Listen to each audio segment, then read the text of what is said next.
Hello മച്ചാമാരെ, ഇതൊരു ഇന്നോവയുടെ power വിൻഡോയുടെ സ്വിച്ചാണ്. ഇതെങ്ങനെ നമുക്കിത് റെഡിയാക്കി എടുക്കാം എന്നുള്ളത് കറക്റ്റായിട്ട് പറഞ്ഞു തരാം. ഇന്നോവയുള്ള സുഹൃത്തുക്കൾക്ക് ഈ വീഡിയോ മാക്സിമം ഒന്ന് ഷെയർ ചെയ്ത് കൊടുക്കണേ. അതുപോലെ തന്നെ എൻ്റെ കംപ്ലയിൻറ്റ് കാണിക്കുന്നത് എങ്ങനെയാണെന്ന് ഞാൻ ആദ്യം പറഞ്ഞു തരാം. ഇപ്പോൾ നിങ്ങളോർക്കും ഈ മാസ്റ്റർ സ്വിച്ചൊന്നും വർക്ക് ചെയ്യുന്നില്ല, അപ്പോൾ ലെഫ്റ്റ് സൈഡ് കോ ഡ്രൈവറിന് അവിടെ നിന്ന് വർക്ക് ചെയ്യുന്നില്ല. അപ്പോൾ നമ്മളോർക്കും ഇത് മൊത്തം തകർന്ന് കിടക്കുവാന്ന് നോക്കും. പക്ഷേ അങ്ങനെയൊന്നുമല്ല. അത് ഊരുന്ന രീതി കണ്ടോ, ഇത് ജസ്റ്റ് ഇത് കോ ഡ്രൈവറിൻ്റെ അവിടുത്തെ സ്വിച്ചാണ്. ഇത് ഒരൊറ്റ സ്ക്രൂ ഉള്ളൂ. ഒരൊറ്റ സ്ക്രൂ ഊരിയിട്ട് ജസ്റ്റ് കൈകൊണ്ട് ഇങ്ങനെ ഒറ്റ പൊക്ക് കഴിയുമ്പോൾ സംഭവം പൊങ്ങി പോരും. എന്നിട്ട് ചെറുതായിട്ടൊന്ന് ചെരിച്ച് കൊടുത്താൽ മതി. ഇങ്ങനെ ഒന്ന് ചെറുതായിട്ട് ചെരിച്ച് കഴിയുമ്പോൾ സംഭവം ഇങ്ങനെ വരും. പിന്നെ അതിന് ശേഷം ഒരു പ്ലാസ്റ്റിക് ലോക്കാണ്, അതൊന്നും കൈകൊണ്ട് ഊരി കഴിഞ്ഞാൽ സംഭവം കൈയിരിക്കും. പിന്നെ ഇതിനകത്തിരിക്കുന്ന സ്വിച്ച് നമുക്ക് പതുക്കെ ഇളക്കിയെടുക്കണം. അതും 2 ലോക്കാട്ടോ. സ്ക്രൂ ഡ്രൈവറിന് രണ്ട് സൈഡിലും കാണാം നമുക്ക് ലോക്ക്. ഈസി ആയിട്ട് നമുക്ക് എടുക്കാനുള്ളൂ. സ്ക്രൂ ഡ്രൈവറിന് പതുക്കെ തള്ളിക്കഴിഞ്ഞാൽ ഈ സാധനം നമ്മുടെ കയ്യിലോട്ട് ടക്കെന്ന് പറഞ്ഞത് ലോക്ക് വിട്ടിങ്ങി പോരും. അത് സൂക്ഷിച്ചെടുക്കണേ. വേറെ പ്രശ്നമൊന്നുമില്ല, കോംപ്ലിക്കേറ്റഡ് ഒന്നും അല്ല, ഈസിയായിട്ട് ചെയ്യാം. വന്നിട്ട് ഇതിൻ്റെ 2 സൈഡിൽ ഞാൻ ഈ കുത്തുന്ന പോലെ തന്നെ കുത്തിക്കഴിഞ്ഞുണ്ട്. അതിൽ ഒരു സൈഡ് ഇളകി, അതുപോലെ തന്നെ എൻ്റെ ഇപ്പുറത്തെ സൈഡ് അതുപോലെ തന്നെ സെയിം പൊസിഷൻ അവിടെ തന്നെ കുത്തുക ഇളകി. അത് കഴിഞ്ഞപ്പോൾ ഇതിൻ്റെ അതൊന്ന് ഇങ്ങനെ കുടഞ്ഞിട്ട് കുഴപ്പമൊന്നുമില്ല. 2 സ്റ്റീലിൻ്റെ 2 സാധനം താഴ്ത്തി വീഴും. അപ്പോൾ നമ്മളിത് കയ്യിൽ നിന്ന് പോകുന്നൊന്നും വിചാരിക്കേണ്ട, അത് നമുക്ക് തിരിച്ചിടാനുള്ളതേ ഉള്ളൂ. അതാണ് നമുക്ക് ക്ലീൻ ചെയ്യാനുള്ളത്. അതാണ് ആ സാധനം ഇവിടെയാണ് ക്ലീൻ ചെയ്യുന്നത്. അതിനായിട്ട് നമുക്ക് എന്നാ ചെയ്യേണ്ടതെന്ന് വെച്ചാൽ നമുക്ക് ഒരു തിന്നർ അത്യാവശ്യമായിട്ട് വേണം. കുറച്ച് തിന്നർ സംഘടിപ്പിക്കല മേടിക്കാൻ കിട്ടും. തിന്നർ മേടിച്ച് തിന്നറായാലാണ് പറ്റി എല്ലാം. നമുക്ക് തിന്നറില്ലെങ്കിലും കുഴപ്പമില്ല, പക്ഷേ തിന്നർ ഇടുവാണെങ്കിൽ കുറച്ചും കൂടി നല്ലതായിട്ട് അടിപൊളിയായിട്ട് ക്ലീനായി കിട്ടും. ഒരു അടപ്പിനകത്തോ ഒരു പാത്രത്തിലോ ചെറിയ പാത്രത്തിലോ ടിന്നർ ഇട്ട് നമ്മൾ ആ സ്റ്റീലിൻ്റെ സാധനങ്ങൾ 2 അതിലേക്ക് ഇടുക. ആ സ്റ്റീലിൻ്റെ സാധനങ്ങൾ 2 കുറച്ച് നേരം കടന്നോട്ടോ, കുഴപ്പമില്ല. അതുപോലെ നമ്മുടെ ഇതിൻ്റെ അകത്തോട്ട് ഒഴിക്കുക. ഈ 2 ഇതിൻ്റെ അകത്താണ് കോൺടാക്ട് കിട്ടുന്നത്. വേറെ കമ്പോണൻസ് ഒന്നും ഇല്ല ഇതിൻ്റെ അകത്ത്. ആ പടം ആ സ്റ്റീൽ ഇതേ വന്ന് കോൺടാക്ട് ചെയ്യുമ്പോൾ ഉള്ള ഒരു ഇത് മാത്രമേ ഉള്ളൂ.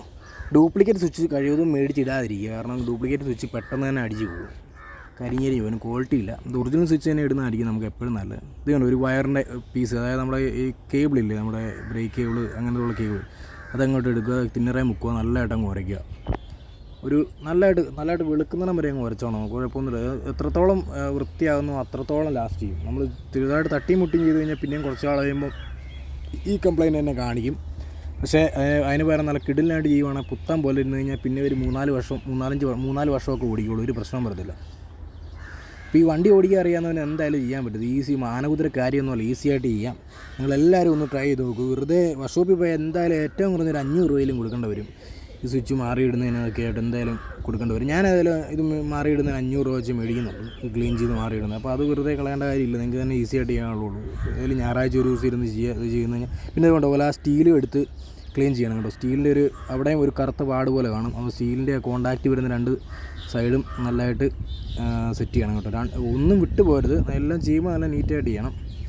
അധികം സമയമൊന്നുമില്ല, 2 ചെറിയ സാധനങ്ങൾ സെറ്റ് ചെയ്തെടുക്കാൻ വലിയ ടൈമൊന്നും എടുക്കത്തില്ല. എന്നിട്ടിത് പഴയ പോലെ തന്നെ ഇരുന്ന പോലെ തന്നെ പ്ലേസ് ചെയ്താൽ മതി, ഒരു പ്രശ്നമില്ല. ഞാൻ കാണിച്ചു തരാം എങ്ങനെ തിരിച്ച് സെറ്റ് ചെയ്യേണ്ടതെന്ന് കൃത്യമായിട്ട് ഞാൻ കാണിച്ചു തരാം. അപ്പോൾ ഇതുവരെ സബ്സ്ക്രൈബ് ചെയ്യാത്തവരാണെങ്കിൽ ചാനലൊന്ന് സബ്സ്ക്രൈബ് ചെയ്തേക്കണേ. ഇതുകൊണ്ട് ഇതിനകത്തൊരു 2 കൈ പോലത്തെ ഒരു പോർഷൻ വരും ഇതിനകത്ത് കാണാം നമുക്ക്. അതെടുത്ത് കഴിയുമ്പോൾ അതിനകത്ത് 2 കൈ നിൽക്കുന്ന ഒരു പോർഷൻ ഉണ്ട്. 2 കൈ നിൽക്കുന്ന പോലെ നിൽക്കുന്നുണ്ടോ. ഇത് കറക്റ്റായിട്ട് ആ കൈ കയറി കിടക്കാൻ വേണ്ടി മറ്റേ സ്വിച്ചിൻ്റെ അകത്തൊരു പൊസിഷൻ ഉണ്ട് കേട്ടോ. ആ കൈ കയറി കിടക്കാൻ വേണ്ടി ഒരു പൊസിഷൻ സ്വിച്ചിലും കൊടുത്തിട്ടുണ്ട്.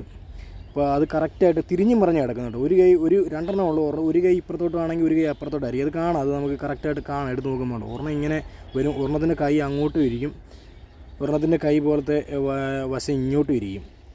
അത് ഇരുന്ന് കഴിഞ്ഞ് കഴിഞ്ഞാൽ കണ്ടോ, അത്രേ ഉള്ളൂ പരിപാടി. കറക്റ്റായിട്ടത് സെറ്റ് ചെയ്യുക. എന്നിട്ട് നമ്മൾ ഊരിയെടുത്ത പോലെ തന്നെ കറക്റ്റ് ആ ഊരിയെടുത്ത പൊസിഷൻ നോക്കി വെച്ചേക്കണേ. തിരിഞ്ഞ് കയറത്തില്ല, ഒരു ഡയറക്ഷനിലേ കയറത്തുള്ളൂ. ഇത് കറക്റ്റായിട്ട് ക്ലിക്ക് ചെയ്യുമ്പോൾ ടക്കേന്നൊരു സൗണ്ട് വെക്കും. ഉണ്ടോ, അത്രേ ഉള്ളൂ. ഇതുണ്ടോ, അടിപൊളി. ഇതിൻ്റെ പരിപാടി തീർന്നു. അപ്പോൾ ഇത്രയും കാര്യമുള്ളൂ. ഇത്രയും കാര്യത്തിന് നമ്മൾ വെറുതെ നമ്മുടെ സമയം വേസ്റ്റ് ചെയ്യും. വർക്ക്ഷോപ്പ് വരെ പോകുന്ന സമയം ഉണ്ടെങ്കിൽ 5 മിനിറ്റ് പോലും വേണം നമുക്ക് വീട്ടിൽ നിന്ന് ചെയ്യാം കേട്ടോ. താങ്ക്